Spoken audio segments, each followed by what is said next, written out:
¿Qué tal, queridos amigos? Bienvenidos una vez más a este miércoles, a este tiempo de tertulia en TVR. Más que palabras, encantados de sentirles ahí al otro lado, que en definitiva son ustedes lo más importante que tiene este programa, su audiencia, su repercusión, su éxito notable. Gracias, por supuesto, a los contertulios que se suman una vez más a este programa. Pío, Chuchi, María Ángeles, Ángel, bienvenidos. El éxito es vuestro, ¿eh? El éxito es gracias a vosotros. No lo dudéis, Pío, es así, ¿eh? Gracias aquí a los compañeros. Es un placer tenerlos en este miércoles de actualidad, como siempre, encendida, incandescente. Por eso, si nos lo permiten, antes de meternos de lleno con el debate y con los argumentos que tenemos ya en el guión, vamos a echar un vistazo a un recurso turístico, cultural y patrimonial que es destacado en nuestra comunidad y que está, esperamos, a punto de abrir. Nos vamos hasta Valdezcaray y allí nos atiende su gerente. Estamos en conexión con él, lo vemos, don Carlos. Carlos Pérez, ¿qué tal? Muy buenas. Hola, buenos días. Porque después de un fin de semana frío, con nieve, con estampas blancas, con pues esas postales que ya nos gusta tanto contemplar desde la distancia, desde el calorcito del hogar, pero que está el San Lorenzo nevado y tenemos ya ganas, sobre todo, de conocer cuál es el momento de apertura de la estación. Bueno, pues la verdad que sí, muy contentos del cambio que ha pegado por fin el panorama. Por fin parece que ha llegado el invierno y ha llegado para quedarse. Las previsiones además que tenemos ahora de temperatura por lo menos son buenas en los próximos días para poder seguir fabricando nieve y por tanto, pues bueno, estamos muy próximos a la apertura. En estos momentos estamos trabajando muy duro para poder materializar esa apertura y en las próximas horas pues emitiremos algún comunicado confirmando el día y las condiciones en las que abriremos. No lo vamos a conocer entonces en esta entrevista. Muy próximos, satisfacción, buenas sensaciones. Miramos al fin de semana, Carlos. Pues sí, esperemos que pueda ser así y la verdad es que está todo a punto y lo que tenemos que hacer es preparar todas las pistas y efectivamente desde el momento en que cae la nieve hasta que podemos abrir tiene que transcurrir un tiempo porque hay trabajos que se tienen que desarrollar una vez que ha caído esas primeras nevadas, como son balizar, proteger, señalizar las pistas para que se puedan usar de una manera segura por nuestros usuarios. Y bueno, pues muy contentos de la situación que tenemos y muy prometedora. Desde luego que sí, sabiendo, como siempre insisten los responsables, los técnicos de Valdezcaray, que es todo tan variable que un panorama nevado y con muchos centímetros pues se puede ir al traste si hace mucho viento o si llueve en cotas altas. Confiemos en que eso no sea así. Las previsiones, dices, Carlos, que son buenas, ¿no? Sí, las previsiones que tenemos ahora pues a 2 semanas vistas, que es más o menos lo que se puede anticipar con cierta seguridad, son buenas, al menos en lo que respecta a temperatura, van a seguir las temperaturas bajas, va a haber un pequeño incremento de estas, pero sin que sea tan elevadas como los días que tuvimos previos a las nevadas, con lo cual pensamos que la nieve que tenemos va a aguantar bien y vamos a poder seguir produciendo nieve, con lo cual iremos sumando algunos centímetros en las pistas que están inhibidas y de esa manera pues bueno, garantizar que podamos alargar esta apertura pues el máximo posible y si tuviésemos la suerte de que entrase algún frente próximamente en estas 2 semanas y cayera pues otra nevadita, pues ya con esto estaríamos muy bien. ¿Cómo estamos de espesores en la estación? ¿En qué centímetros oscilan ahora mismo? Pues ahora mismo estamos desde unos 30 centímetros en la base, 30, 35, a 40, 45, 50 en algunos puntos en la parte alta de la estación. No está mal, ¿eh? Medio metro de nieve ahí es para estar desde luego contentos después de temporadas que han sido complicadas para la práctica del esquí ahí en Valdezcaray. Y eso ha puesto sobre la mesa también otra reflexión, Carlos, que vamos a finalizar con ella. La posible utilización de ese recurso durante todo el año de alguna otra forma. ¿Se avanza en esa dirección o es difícil? Sí, se avanza. De hecho, hay una actuación dentro del Plan de Sostenibilidad Turística de Ezcaray hay una actuación que es la construcción de un bypass dentro del espacio de Valdezcaray. Un bypass es una instalación que lo que aprovecha es los remontes mecánicos que ya tenemos con una especie de adaptadores para poder subir las bicis de los usuarios, y luego se preparan unas pistas. Dentro de las pistas de esquí, digamos, hacemos unas pistas de descenso de bicis para que los usuarios puedan bajar con sus bicis de montaña por estas. Entonces, bueno, esto va a propiciar que podamos abrir los meses de verano ofreciendo, diversificando la oferta que tenemos. Ya una vez que estamos abiertos en estas temporadas, en estas épocas del año, pues también habrá más gente que se animará a subir, dado que están los remontes funcionando, ya sea para darse un paseo, para hacer parapente o para visitar la cafetería. Pues lo apuntamos, tomamos buena nota. Carlos Pérez, subrayamos ese mensaje. Son optimistas, buenas sensaciones. En breve conoceremos si definitivamente se puede abrir la estación ya en los próximos días, ojalá este fin de semana. Gracias, un saludo y enhorabuena a todo el equipo de ahí de Valdezcaray por el trabajo que realizan todo el año. Muchas gracias. Un saludo. Pues así lo dejamos, terminamos esta conexión y empezamos ya lo que es la tertulia, porque saben que estamos siempre pendientes de la actualidad y ese es un lugar, Pío, pues que siempre está también rodeado de ciertas controversias, el cambio climático, el calor, el frío, la oferta turística, que por cierto este pasado fin de semana largo ha sido increíble. En la comunidad estaba Logroño, los pueblos turísticos, las zonas de más atractivo riojanas estaban hasta arriba, es de agradecer. Sí, sí, desde luego. El puente de la Constitución o de la Inmaculada, como queramos, siempre es una fecha que todos los hosteleros, hoteleros en general riojanos tienen marcada en rojo, ¿no? Es un poco, son los 3 o 4 días que la gente de fuera consideran ideales para visitar La Rioja, ¿no? Y paradójicamente nos decían, al ser solo 3 días, beneficia a los destinos de interior, como La Rioja. Si ya se acumulan con un puente 4 o 5 días, pues se mira al mapa más lejos, pero en este caso ha sido así. Bueno, que vamos ya con la actualidad. Y Ángel, nos decías, dice, ¿sabéis cuánto hace de la guerra de Siria? ¿Cuándo empezó? Tú has hecho el cálculo, has mirado la hemeroteca a ver, ¿no? Bueno, lo hemos revisado, sí, y me he quedado absolutamente sorprendido, porque son 13 años ya 13 años. lo que llevan en guerra. 13 años, por eso llama poderosamente la atención que el tema, y voy a decir la palabra entre comillas, resuelto, o sea, lo digo con cuidado, o sea, porque resuelto no está, ahora hablaremos de ello, pero ha sido en un fin de semana, Muy prácticamente. Muy sorprendente. Tremendamente sorprendente, y de ahí hay que sacar conclusiones que espero que las podamos comentar y compartir.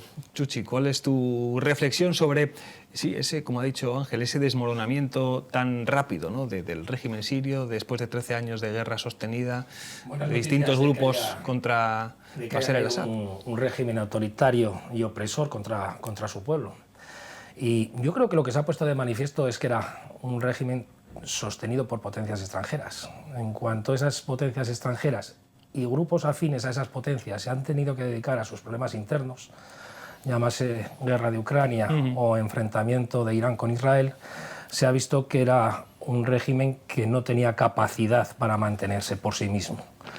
Son buenas noticias las que traen, hay que esperar a ver cómo evoluciona.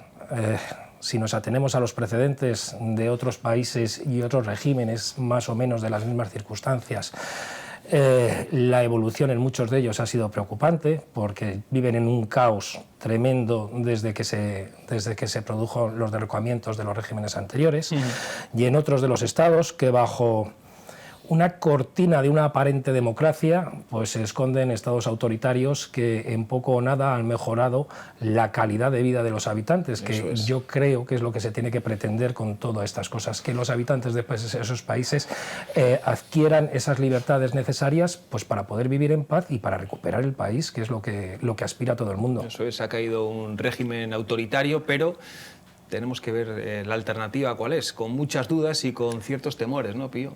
Sí, evidentemente.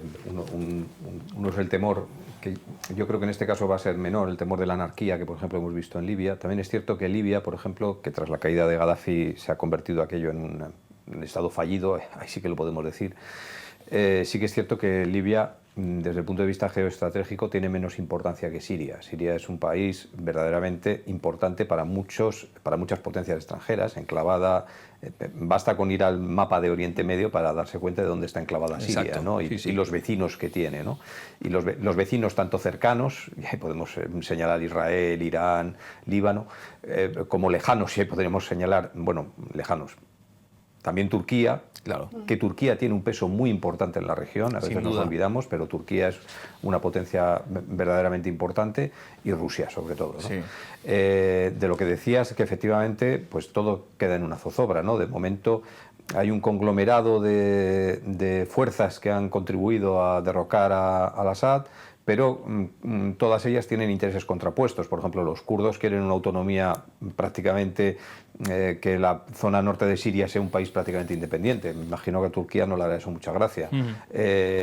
Los islamistas, en principio, hacen muestras de no ser islamistas talibanizados, válgase la expresión, es decir, o por lo menos marcan unas ciertas distancias que ya veremos hasta qué punto se concretan, ¿no? De momento ellos han lanzado unos mensajes de que no se iban a molestar a las mujeres, pero habrá que ver en qué se concuerda todo eso, o es simplemente una cortina de humo, ¿no? Entonces, bueno, y Siria está, que no nos debemos olvidar, absolutamente destrozada. Mira, fíjate, hay un compañero de esta casa que le ha viajado mucho y en su día estuvo en Siria, estuvo visitando zonas arqueológicas que las tiene el país, además extraordinarias. Otras las han destruido precisamente grupos integristas, y subrayaba esto, María Ángeles, que la inmensa pena, ¿no?, por una gente que, pues como en casi todas partes, es acogedora, es hospitalaria y vive en unas circunstancias terribles en un país destrozado, ¿eh? Pues sí, porque son muchos años que se nos olvida con mucha rapidez, ¿no? Y yo creo que el problema es, bueno, es primero la buena noticia de que al menos un dictador no esté en el gobierno, pero yo creo que no ha acabado. O sea, en la ONU están muy preocupados y se temen que es muy posible que haya una guerra civil, por lo que Pío decía, por los distintos grupos, porque ahora tenían un enemigo común, pero el enemigo común ya no está y por lo tanto no tienen muy claro qué es lo que va a ocurrir. Y luego es una zona estratégica y no nos olvidemos que Israel está ahí, Irán está ahí, Rusia está ahí, o sea, todo es un entramado complicado, ¿no? O sea, que no tengo yo tan claro que se haya acabado el problema. Veremos, Espero que la guerra se haya acabado, espero que no les manden a todos los refugiados que tiene Europa sin que se haya sentado aquello, porque eso sí que sería Hay 6 millones de sirios, ¿eh? Exactamente, sería un problemón, porque si inician de nuevo una guerra, y no sé si van a tomar medidas para que eso no ocurra, Ángel. porque... Bueno, yo después de escucharos y ver esa visión, yo nada, quería comentar. Primero creo que esto es un movimiento de las grandes potencias, el que han decidido en un momento dado que ya no era interesante cómo estaban y había que solucionarlo. Por eso apuntabas tú a la rapidez, ¿no? La rapidez tiene que ver, por eso, o sea, ha sido, y además luego una transición pacífica. Bueno, la persona que se hace con el poder ahora, que es un tal Yolani Abud Mohamed, es un tío que Estados Unidos pagaba 10 millones por él, vivo o muerto. Sí, está la foto del es de la yihad islámica. He criado a los pechos de Al-Zakawi, que era el alumno de Osama Bin Laden. Es decir, son terroristas vestidos ahora mismo de rebeldes demócratas. Eso llama mucho la atención. Los que antes eran terroristas ahora son rebeldes. Pero esos terroristas están financiados por la OTAN principalmente, y tienen agentes infiltrados, es decir, es una decisión desde dentro. Cuando lo vemos desde fuera y lo que nos llega, vemos y decimos, ¿cómo se ha podido sostener esto? ¿Cómo se puede permitir esto? Todo esto lo saben las grandes potencias, la CIA está metida ahí hasta el fondo, y además ahora hay quien se está frotando las manos, como Netanyahu, porque, mira, uno de los grandes peligros que tiene un país es vivir cerca de Israel. Y yo también visité Siria, he estado? Sí, conozco Siria, Jordania, en su momento estábamos en paz, Alepo, Damasco. Palmira era una ciudad totalmente. Preciosa. Y una de las cosas que se respiraba en Siria era el terror que le tenían al vecino Israel. Israel ya se está anexionando terrenos. O sea, no ha esperado ni una semana. Ya se está, lo de los Altos del Golán va a ser un juego de niños comparado con esto. Estados Unidos también ha puesto sus bases, los petróleos. Y Turquía, que es quien ha dirigido esto con la compañía de Estados Unidos y de Israel, han dirigido todo este, vamos a llamarlo, entramado, para que ahora nos lo vendan de una manera en la que creemos que algo se ha acabado. Esto, las decisiones las toman las grandes potencias, esto puede ser hasta un cambio de cromos con Ucrania, o sea, aquí puede haber de todo, no nos enteramos de nada, pero esto no es tan fácil. Yo simplemente hacer una alusión a un señor que es un tal Charles Heller, si lo buscan lo pueden encontrar. Hablando del entramado que tiene la CIA, Estados Unidos, este Charles Heller era espía, secuestraron a su novia y la mataron, y él decidió formarse para vengarse y llegar hasta el terrorista que la había matado. Estoy hablando de este momento. Caso real. Caso real. Lo formaron, llegó hasta el terrorista que había matado a su novia y era un agente infiltrado de la CIA. Es decir, nos podemos llevar unas sorpresas alucinantes. Que esto haya sido en un fin de semana, nada más, después de 13 años, implica lo que implica. Y es que aquí han tomado decisiones rápidas y se empiezan a repartir el terreno, las grandes potencias, como ellas quieren. Yo sin quitarle a lo que dice Ángel su entidad, que no lo discuto, creo que también hay que tener en cuenta en este cóctel de factores la pérdida de vigor de Rusia con motivo de la guerra de Ucrania. Es decir, Rusia fue el sustento de Al-Assad por lo menos durante los primeros años de las primaveras árabes, cuando todos los demás países estaban cayendo, Rusia bombardeó la población siria por orden de Al-Assad. Entonces, la distracción, la sangría de recursos que tiene Rusia con Ucrania ha hecho también que no pueda atender, que no pueda defender ya a Al-Assad, independientemente de lo que dices, ¿no? Y eso me parece que es otro factor que hay que tener en cuenta, ¿no? Ucrania, Siria, el mundo, Chuchi, no es un remanso de paz, ¿eh? Como vivimos en este espejismo de Occidente, de la Unión Europea. Y los amigos y los enemigos y los buenos y los malos cambian con mucha volatilidad en este no sé cómo decirlo, en este mundo interno de la alta política o de las alianzas en el que da la sensación de el que hoy era o el que ayer era un terrorista islamista, hoy puede ser el mejor amigo de la potencia contraria que tenía. Todo depende de los intereses de uno propio y es lo que se juega, en este tablero de que es Siria ahora mismo. Siempre ha sido así. Siempre ha sido así, sí, pero bueno, pero como todo, sí. Todo siempre ha sido así. Por ejemplo, a los talibanes en general, toda la facción islamista la financió Estados Unidos cuando Rusia invadió Afganistán, por ejemplo, porque era la resistencia contra el invasor ruso de la Rusia comunista en Afganistán. Es decir, que al final van cambiando todo. Y Arafat acabó siendo bendecido por Occidente después de haber sido también puesto en la lista de organizaciones terroristas. Sí. Y en este tablero no sabe uno muy bien qué papel juega España, cuáles son sus aliados, si es la esfera hispanoamericana, si es Marruecos, si hoy precisamente que se está en debate también cuestiones geoestratégicas, en este caso de cuotas pesqueras, el papel de España se diluye ahí en esta dinámica de imperios, Pío, es curioso. A ver, tenemos que asumir, yo creo que lo principal es asumir quiénes somos un país de segunda división, o de segunda B, en todo caso.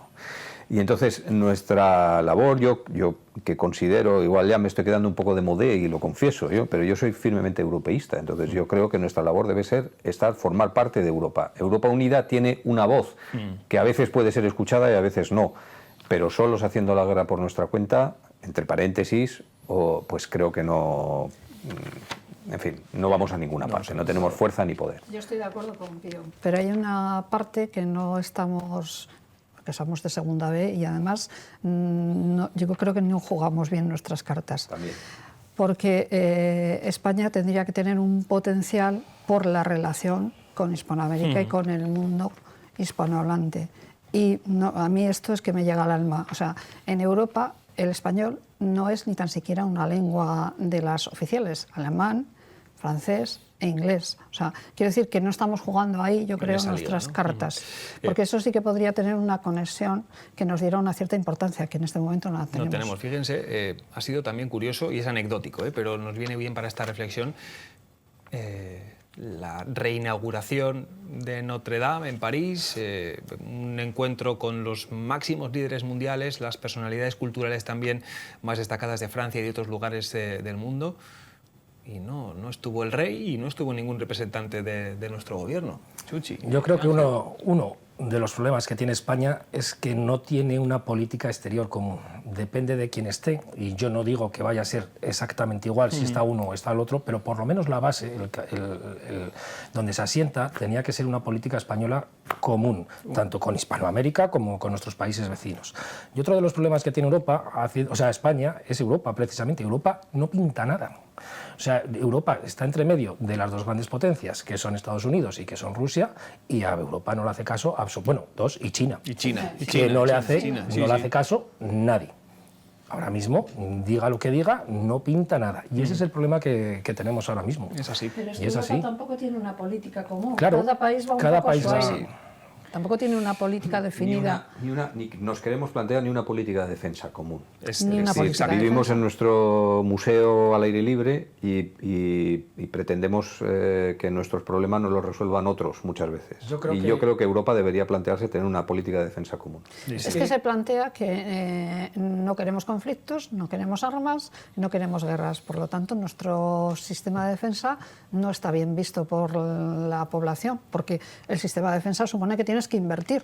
Y si inviertes ahí, dejas de invertir en otro sitio. Por lo tanto, eso no está bien visto en Europa. Pero claro, luego está el otro hándicap, que ahí estamos en terreno de nadie, que no sabemos muy bien en un conflicto que nos puede afectar, porque además es un pastel goloso, Europa, pues de cierta manera muchas guerras que están en el colateral tienen relación con bloquear a Europa, Fíjate, con que Europa no tenga más potencia. Leía yo este fin de semana una reflexión que apuntaba que también Rusia, bueno, pues con lo que decía Pío, ¿no? Que aparte de dedicar sus esfuerzos o centrarlos en Ucrania y no seguir desangrándose, que tampoco veía con malos ojos una gran marea de nuevo de refugiados o de inmigrantes de Oriente a la Unión Europea, porque sabe que eso desestabiliza mucho los territorios y tiene luego su eco en las respuestas extremistas electorales y eso seguramente vaya a ocurrir.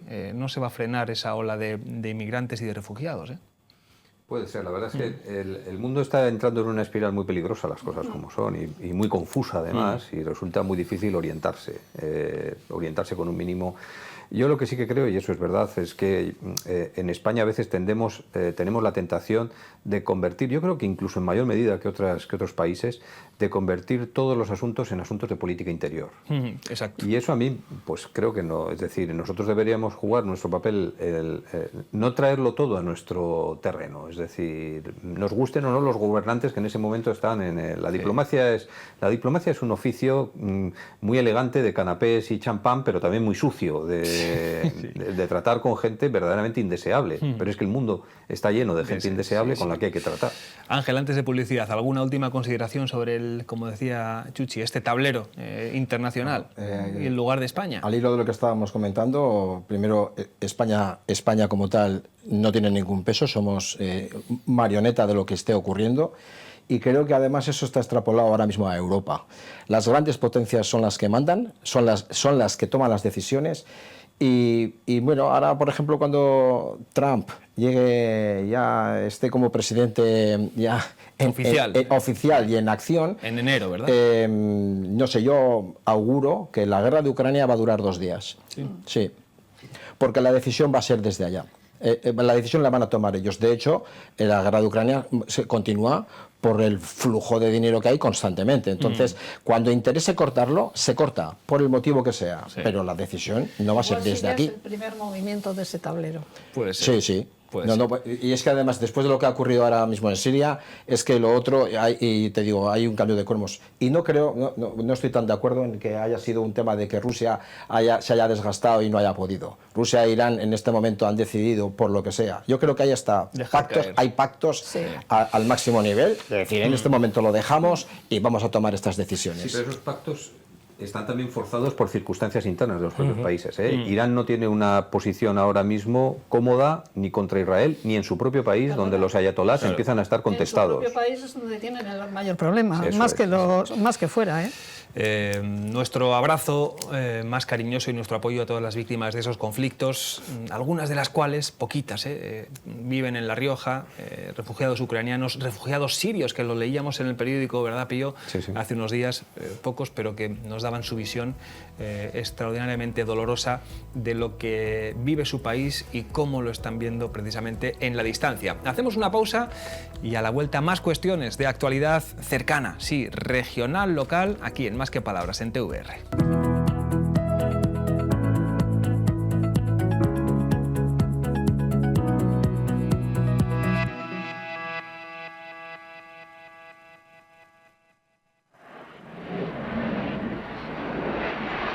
Gobierno de La Rioja.